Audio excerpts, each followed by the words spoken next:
Bunda, aku tuh sulit banget sendawa, sulit banget buang angin. Ini kenapa ya? Jadi sebenarnya ada beberapa faktor dan di sini aku bakal kasih tips ya, dan apa yang harus kita konsumsi kalau misalnya kita ngalamin hal ini. Pastikan kalian nonton video sampai selesai ya. Jangan lupa di subscribe, like, comment, dan share.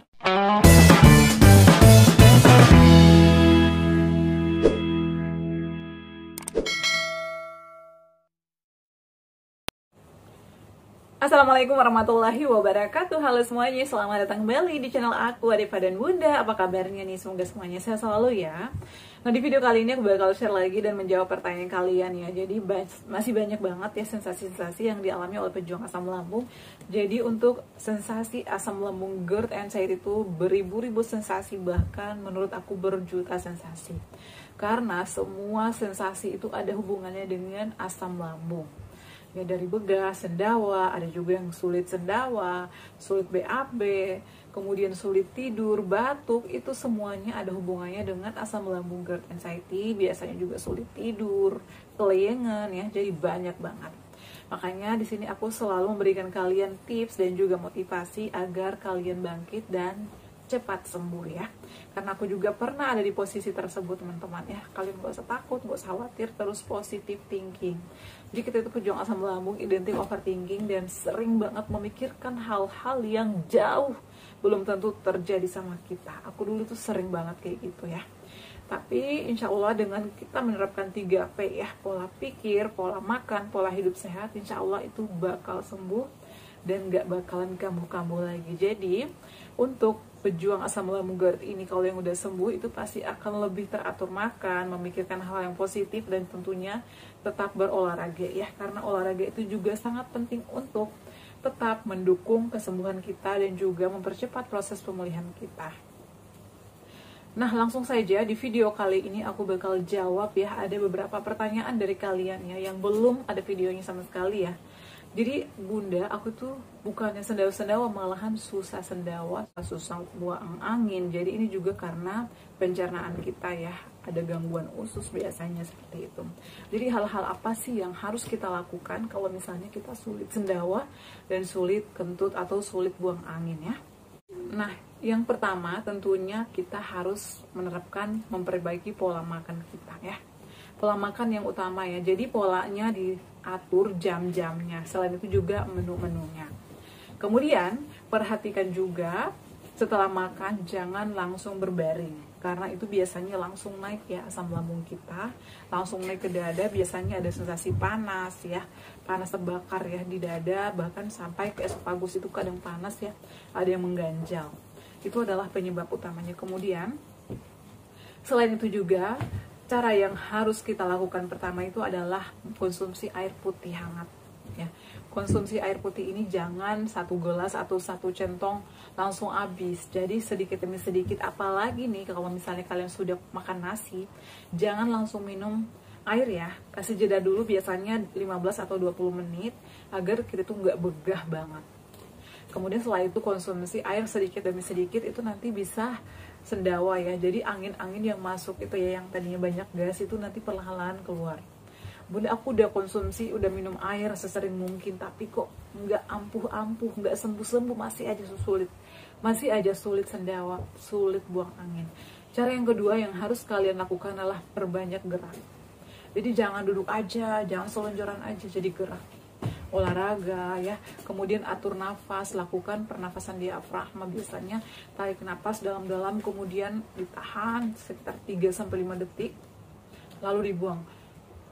Jadi itu biasanya lega banget di perut kita. Biasa kan juga perut kita bunyi-bunyi ya, setelah sendawa itu enakan. Aku tuh pernah ngalamin dulu juga.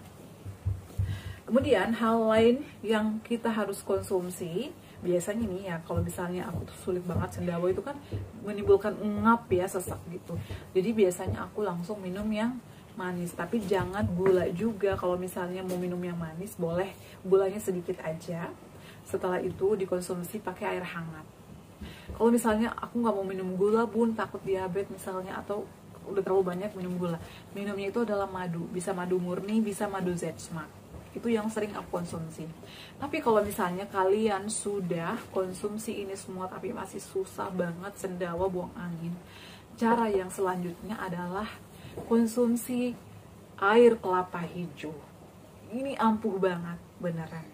Jadi kalau misalnya kalian konsumsi air kelapa hijau juga, perhatikan caranya. Jadi kalau yang ada riwayat asam lambung, apalagi perutnya sering perih, sering melilit, konsumsinya itu jangan dalam keadaan perut kosong ya teman-teman. Biasa ini aku itu konsumsinya di siang hari setelah makan.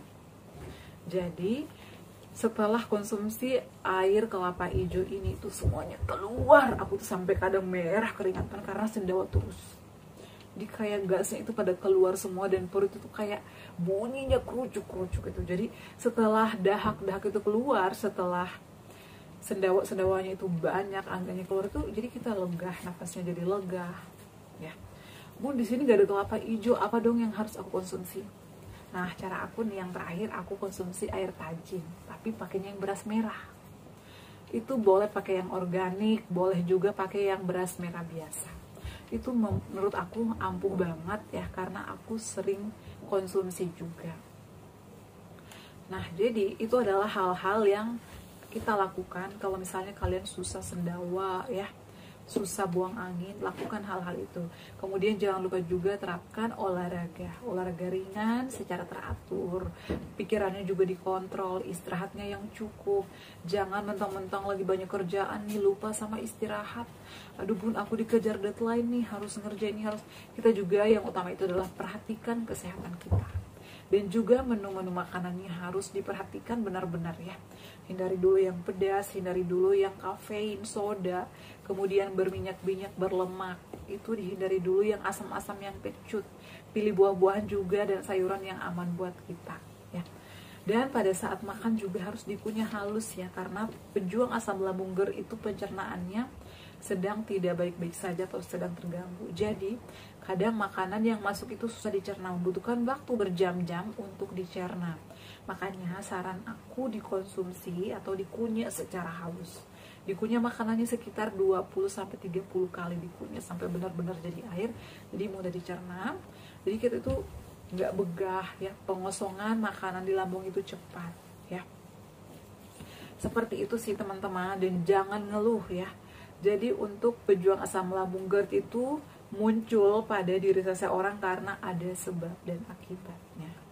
Jadi kalau misalnya kalian saat ini berjuang, jangan pernah menyesal, jangan pernah ilfeel sama diri kalian. Aku tuh dulu kadang mikir, kenapa sih aku harus ngalamin sakit ini?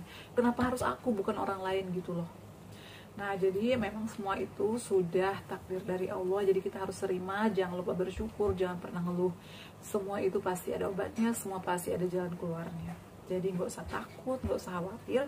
Terapkan selalu 3P dan jangan lupa bersyukur. Dan kalian nanti jika misalnya udah sembuh bakal tahu apa sih sebenarnya kenapa aku kena ini. Karena kalian mungkin dulu ada sering telat makan, sering baperan, dan lain sebagainya. Jadi asam lambung GERD itu mengajarkan kita untuk disiplin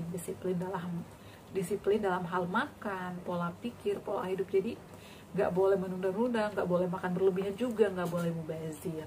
Terutama yang masih banyak sensasi, susah sendawa, atau bahkan sulit sendawa ya, makanya porsinya sedikit aja tapi sering.